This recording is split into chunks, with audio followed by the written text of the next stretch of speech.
Yo, yo, yo. We are live, baby. It's been a while. I think it's been more than a week since my last live, so I hope you boys are doing well. And yeah, you see the title of the live stream.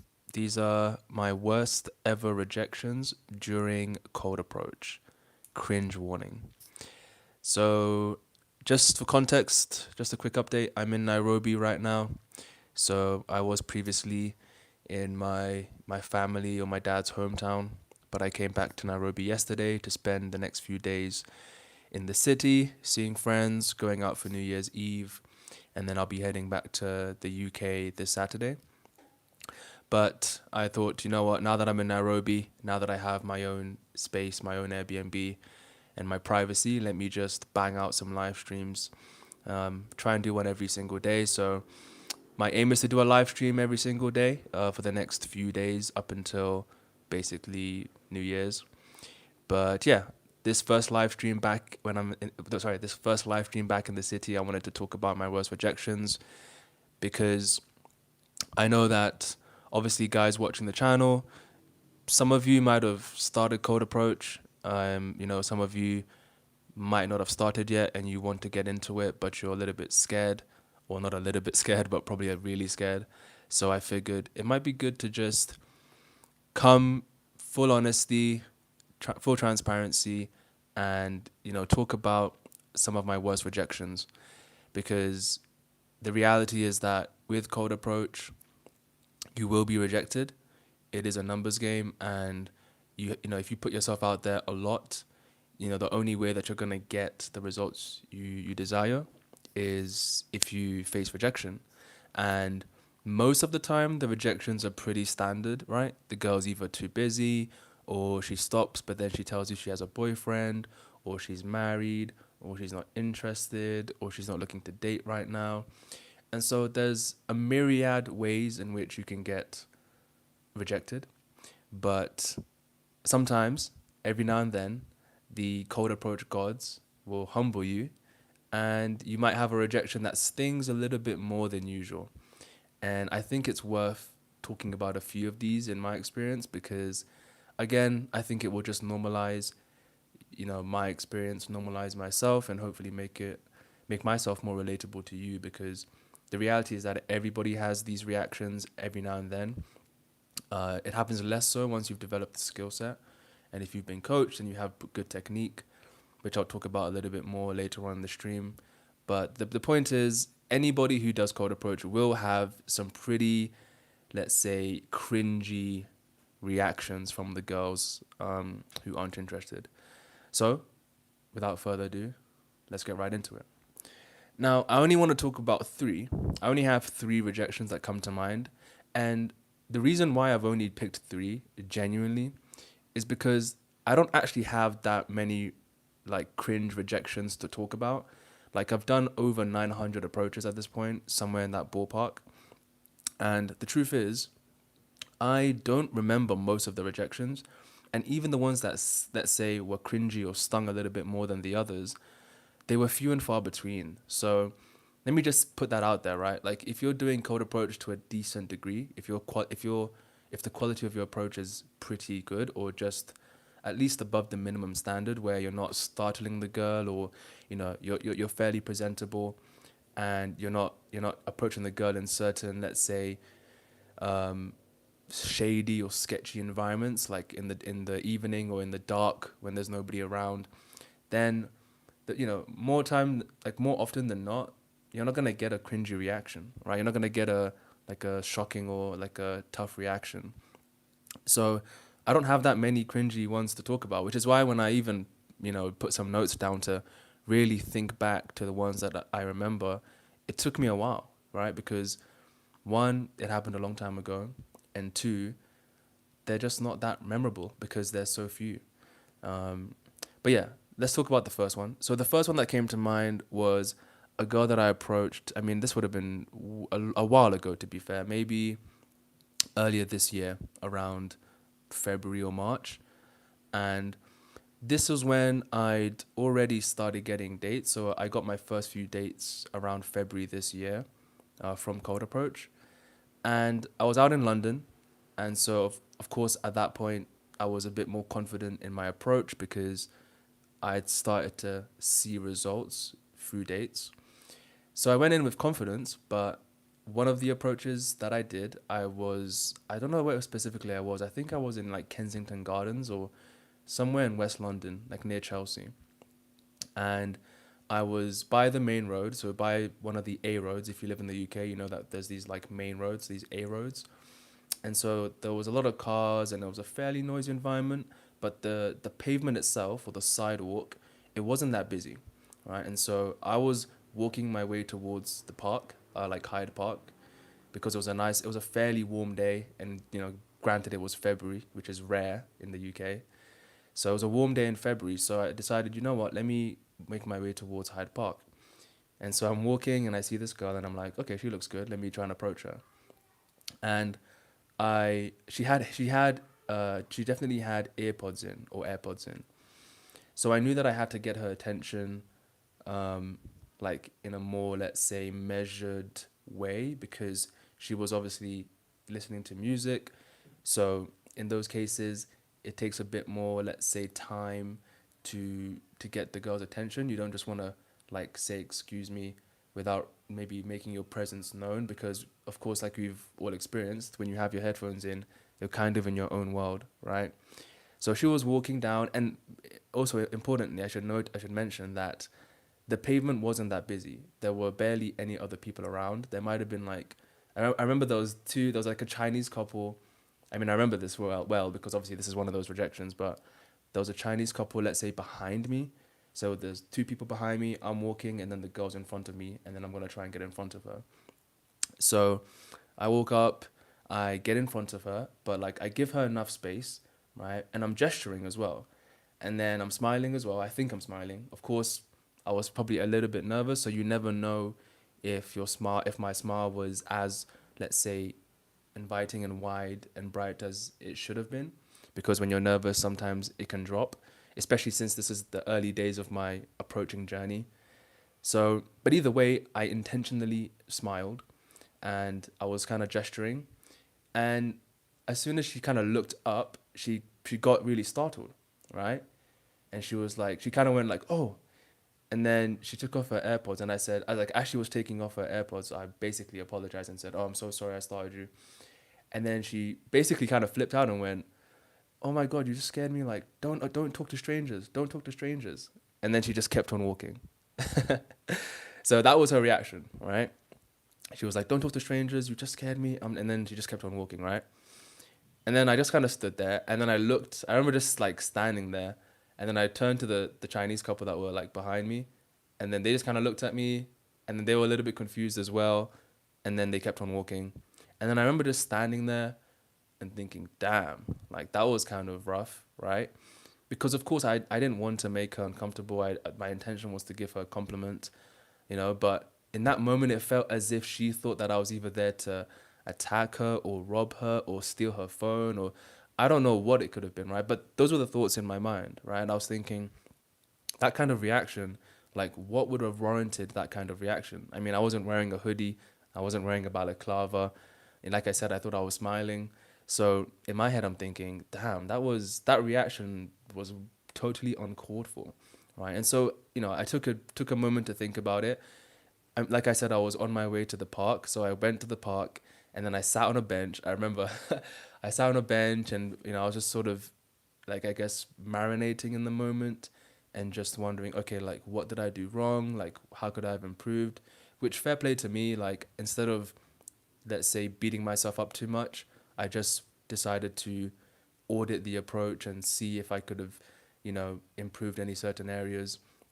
But after thinking about it for, let's say, 5 minutes or so, I realized I think I did the best I could. I mean, the only thing I would have changed is the fact that obviously it wasn't a super busy area, right? So, like, if somebody's gonna try and let's say rob someone, right, then maybe that would be like an opportunistic place to do it because there aren't that many people around.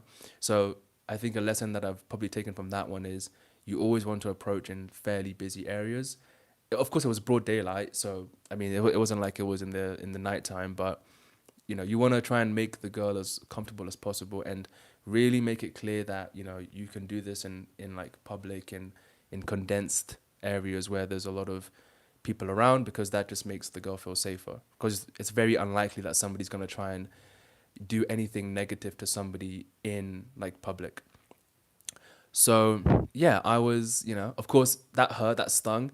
But after sitting down for probably 10 minutes, 15 minutes just to relax, I got my wits about me. I, conjured up some more courage, and I went back out there and continued approaching. And I'm actually pretty sure that that same day I managed to get a few more numbers, a few more details.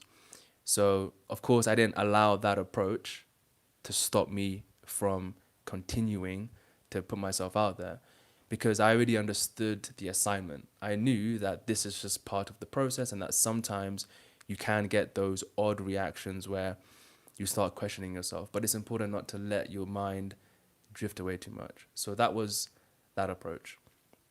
And then the second one was one that I actually did before I came to Kenya. So you might have seen a video on my live stream section that's titled "I Got Rejected 15 Times in London." So the next two approaches I'm going to talk about were from that day, which is funny because obviously that was right after my Thailand trip. And of course, in Thailand, I had a really great time out there. I was dating so many girls. I had a couple of great experiences, happy endings, etc., etc. And of course, I came away from that trip feeling way more confident in my approach. So I think sometimes when you've built the skill, even though you don't expect negative reactions or cringy reactions, it can still happen. But I think a part of me was a little bit, let's say, overconfident, or maybe I just forgot that nobody's immune to a fairly cringe reaction, even if you've been coached, even if you've got lots of approaches under your belt, even if you think you're really good. I think you can still find yourself at the other end of a fairly unfavorable reaction. But of course, it doesn't reflect the fact, it doesn't change the fact that I'm still good at approaching, right? So anyway, I'm in London that day, and I approached the girl, and again, this is the opposite of the first one. So this was in Tottenham Court Road, super super busy street, really really busy street, and I'd already done a couple of approaches at that point. Some had gone well, in terms of like actually having conversations, being able to stop the girl. So I was, let's say, relatively confident, but I'd also experienced a few blowouts where the girls, walked straight past me. So it was a kind of mixed, let's say, session at that point. And then I approached this girl, and literally, as soon as I get in front of her and say, "Excuse me," she looks at me, and then she just crosses the road. So she doesn't say anything. She just looks at me, and then like looks straight, and then crosses the road. And so, again, that's one of those reactions where you think, okay, is there something on my face? Like, is there like a big boil on my head, on my forehead? Do I smell like shit? Like, is there something in my teeth? Like, you know, of course, you start wondering, okay, that was a bit crazy, right? Like, like, am I coming across as some sort of threat? Or these are all the thoughts that come, right? And bearing in mind, like, for anybody who lives in London, and this is something that still kind of affects my approach a little bit, which is London is known for phone grabbers. It's known for people getting stabbed. Um, there's all sorts of stuff that happens on the streets of London. They're not the safest streets in the world. And I'm also not, and I think a part of me, because I'm also black, I think there's a little bit of that stereotype, like bias in my head that thinks that some people might think that I'm here to do something bad. And so I think all of these, let's say, assumptions and conditioning, and then of course just the sort of the social fabric, or the let's say the real world issues that are happening in London. I think sometimes that can affect the way that I go into an approach. I don't think it does it as much as it used to, I know how to, let's say, like circumvent that, or to like avoid that being an issue by just basically making sure that I'm very clear with my intentions, with a smile and giving the girl space and gesturing, and making it as obvious as possible. But even then, sometimes you realize that even if you do all of that, even if the approach is going really well, you still find yourself in situations where, because cold approach is so unorthodox and people are so in their own worlds and everything is hectic in a city like London, the reality is that people just don't expect to be like talked to, right? Because it's so easy for me to think that, oh, this is just another approach, right? But for the girl, she might have never been, in fact, not even might have. It's more than likely that she's never ever been approached. So, and I don't even just mean never been approached in a romantic context. I just mean that no stranger has ever said hi to her, especially like randomly in the street, unless it's those guys who are panhandling or the guys who are selling some sort of charity cause. And typically those guys don't walk up to you, right? They're stood in their position with a clipboard and their annoying little leaflets. So the chances are she's never been approached, right? And so I have to remind myself that it can be quite startling, even if the technique is on point, right? But either way, that happened, right? And so it's funny because when that happened, of course, this approach happened recently, right? After I've been coached and after I've already had lots of positive experiences with cold approach. I've been on dates. I even have a girl that I'm seeing in London. In fact, funnily enough, ironically, the girl that I'm the girl that I'm the girl that I'm seeing in London right now, she's somebody that I met on Tottenham Court Road. So I met that girl on the same street where this other girl who had this cringe reaction, happened. So it's more is it so in that case, is it like, is the issue that my approach was bad, or is it just the case that I just met a girl who wasn't really receptive, and that can happen, right? And so it's also worth mentioning that you never know what the girl's going through. She might be in a rush. Maybe she's a very, let's say, on edge person. We know that people are experiencing all sorts of anxiety, right? Like I just mentioned, people consume all sorts of news, so we have no idea what people are thinking in terms of their level of threat perceptiveness, or how they interpret danger. Like, people are on edge, right? People are in their own worlds, and they just have, let's say, fight or flight responses. And some people are calm and chill and other people are a bit more jumpy, and so you never know who you're going to bump into. And so in that moment, those were the thoughts that were going through my mind, because I've already done this so many times. I've already had so many positive experiences that it wouldn't make sense to think that something was wrong with my approach, right? And so, of course, again, it's a fine balance, right? So on one end, you want to try and juggle, okay, where could I improve, right? Through the auditing process, because we're logical guys, right? We want to try and see where we can improve, because there's always somewhere you can improve. Maybe I could be a little bit louder. Maybe I could have sort of slowed down a little bit more. Maybe it was too busy in that area and it was just too hectic. And so there's always areas to improve. But at the same time, I should just give myself grace, right? So, and that's what I did. I just told myself, this can happen. It is what it is. Brush it off. Move on to the next approach. Which is funny, because that leads me on to the third example. So the third and final cringy rejection that I experienced was that same day. It was a few approaches after that one. And yeah, I walk up to this girl, same street, and this beautiful black girl has a really nice outfit on. She looked like some sort of like model or whatever. And yeah, I find a good moment to approach her, because again, it's a really busy street and I'm trying to find like a good moment. And so I get fairly in front, not completely in front, because I would have probably like bumped into people and it wasn't that spacious. And then I say, excuse me, and I'm smiling. And then she basically looks at me and just goes, what?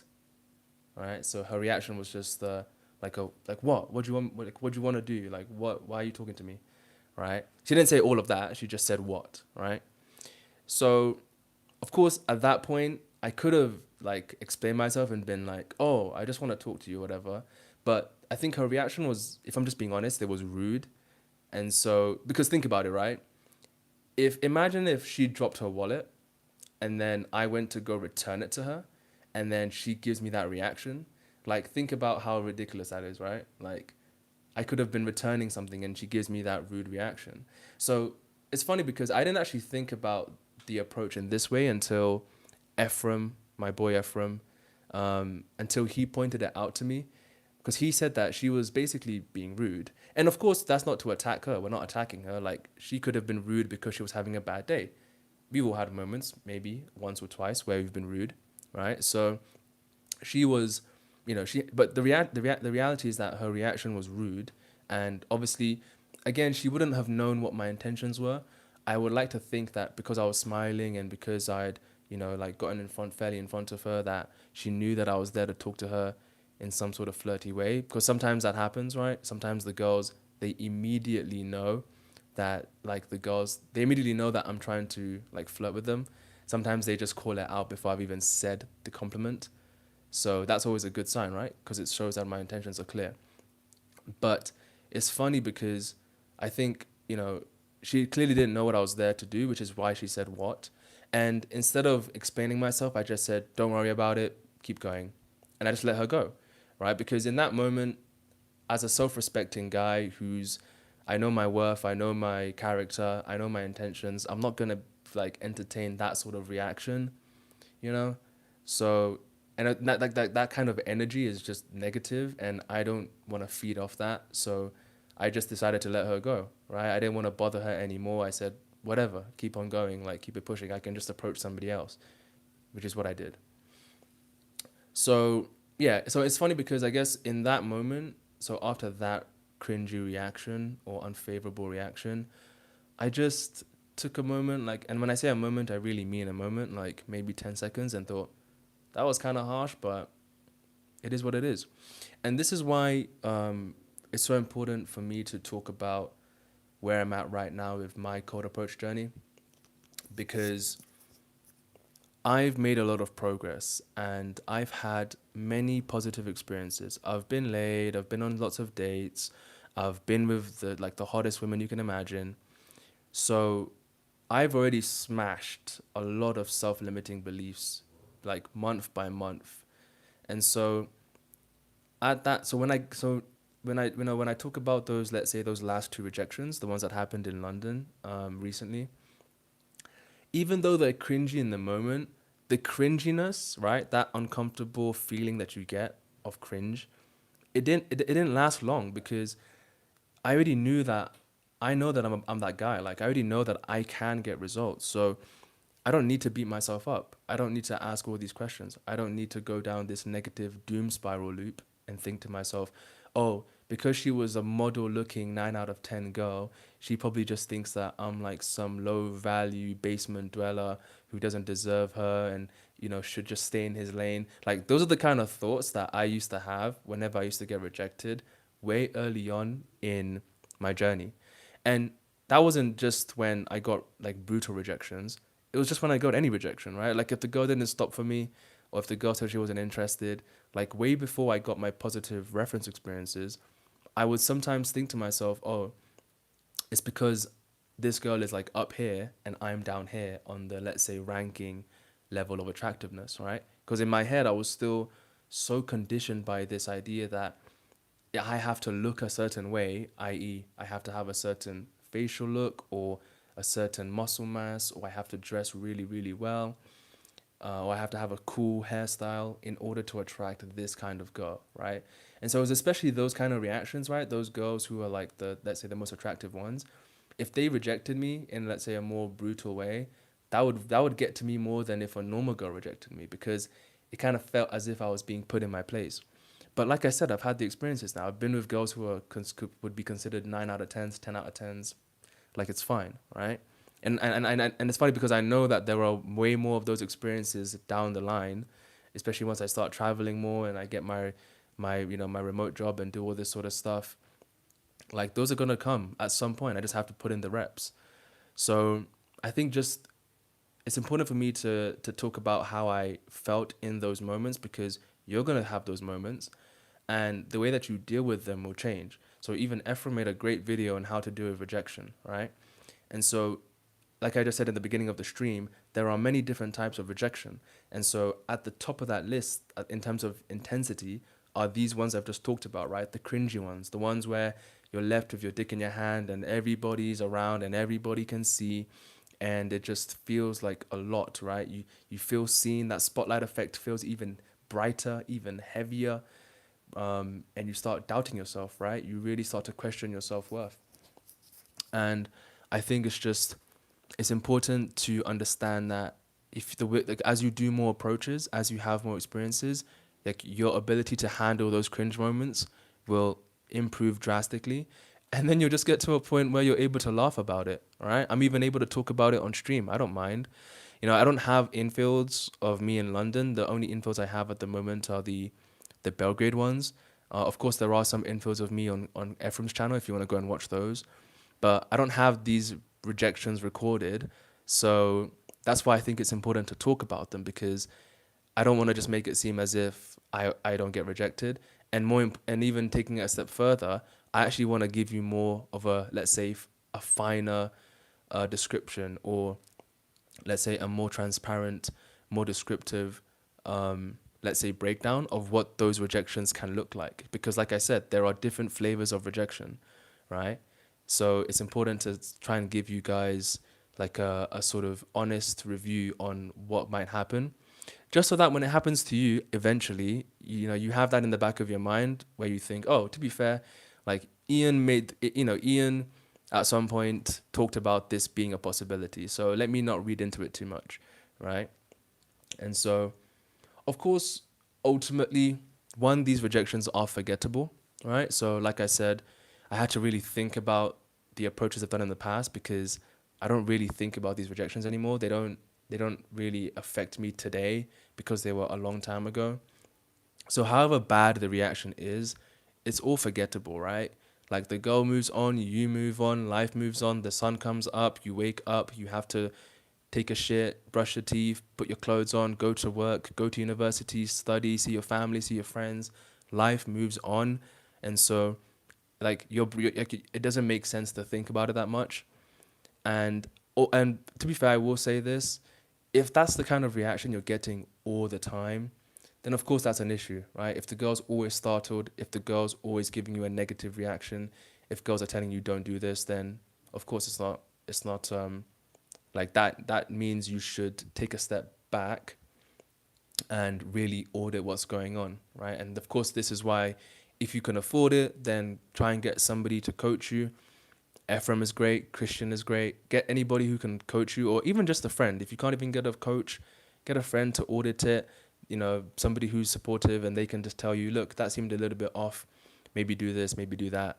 But if you're getting positive reactions, right? If you're someone like me who, even with that first approach that was before I got coached, you know, around that time, early in the year, like I was getting reactions from girls, saying, I'm taken, or I'm married, or I have a boyfriend, but I really respect the fact that you came up to me. So I'm really happy you did it. Keep on going, keep on doing it.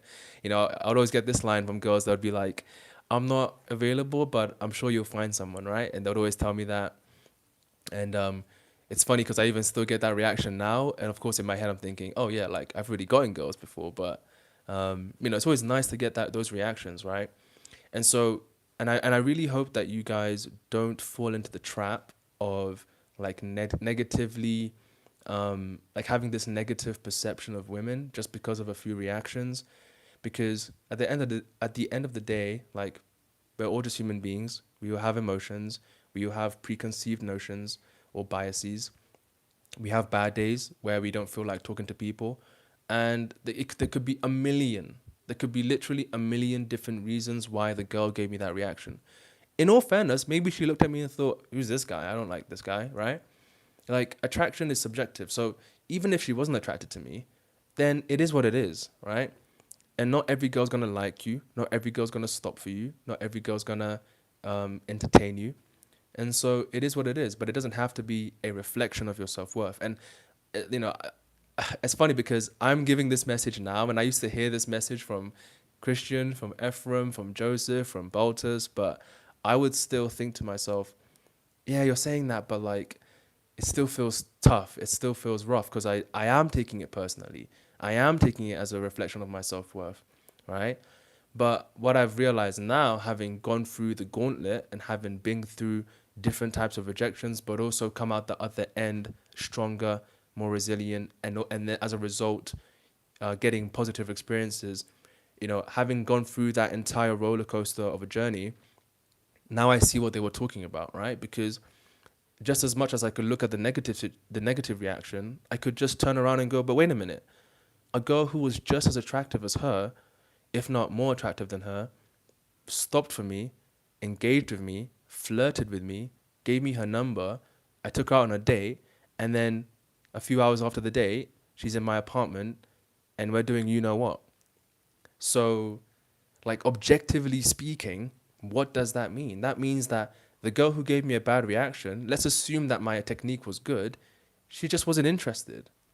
And that's okay, because some girls will be interested and others won't. And to be fair, most won't. But we don't need most girls to like us. We only need a few, right? Like, if you think about it, if you do, let's say you do 15 approaches in a day, that's a heavy day, right? Nowadays, I don't do that much often. Um, but let's say you do 15 approaches. All you really need is like, what, maybe three girls to like you, right? So it doesn't matter that much, right? And of course, can you even handle talking to five girls at once and dating five girls at once? I mean, most guys don't want that. I don't even want that, right? So I think just taking the rejections on the chin, like brushing it off your shoulder and just moving on is really important. But again, it's like any skill, because what am I really talking about here? I'm talking about emotional resilience, right? So I mentioned how in that second example with the girl who told me not to talk to strangers, right? She, when that happened, I took a moment, right? Because I didn't have somebody by my side to comfort me and be like, oh bro, that was brutal, but it is what it is. Let's just move on. I had to coach myself through it. I had to like talk to myself in my mind. And so, I took a moment and sat down and really reflected and made sure that I didn't go down that negative spiral. So yeah, I think that's just really important. And yeah, the positive experiences, they're really valuable.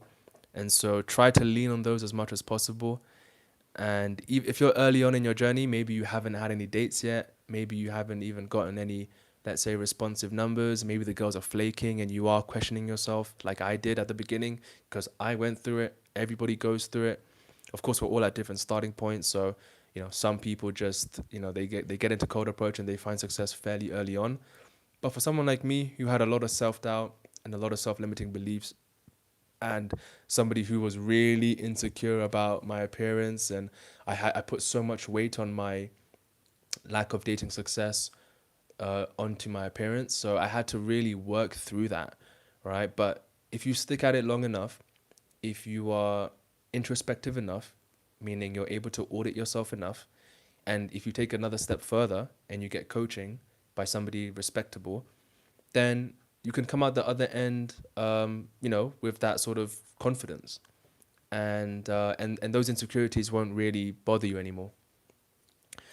So yeah, and then of course, I guess the final point I'll make on this topic of my rejections is, as cringy as those rejections were, as gut wrenching as they felt in the moment, the reality is that it doesn't matter. Like, none of this really matters at the end of the day, because the girl's not thinking about me anymore, and I'm barely thinking about her. I'm only thinking about her because I wanted to do this live stream. But in reality, I don't care about her, right? I certainly didn't care about her when I was bending the other girl over who actually liked me, right? So the reality is that, like, we don't have to care too much about this shit, like, who cares? Like, it doesn't matter, right? And ultimately, we're all gonna die, right? Floating rock theory, my favorite theory. Shout out to Ephraim. It's like we're on a floating rock in infinite space, and in 100 years, or well, to be fair, for most of us, in 60, at least 60 years, we won't be here, right? And so, who cares about these cringy moments, right? Even that word cringe, like, who cares? I only used it because people talk about this stuff. But when girls reject you, it doesn't really matter that much, right? And so, if you can take that outsider perspective, that grand, even cosmological perspective, then you realize that it's not that big of a deal, right? So yeah, that's all I wanted to say. Try not to take these rejections too harshly.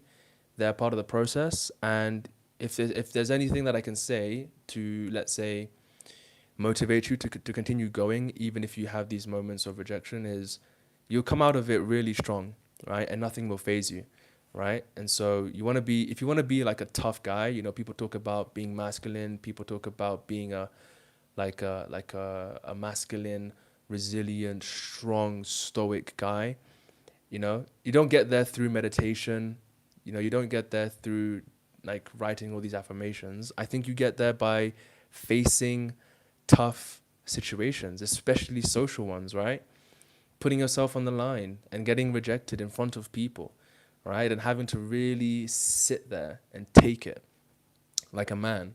And if you can do that over a number of months and even years, then nothing can phase you, right? And that's the real benefit, right? That's the real benefit, because then you can do anything. So that's my message to you boys.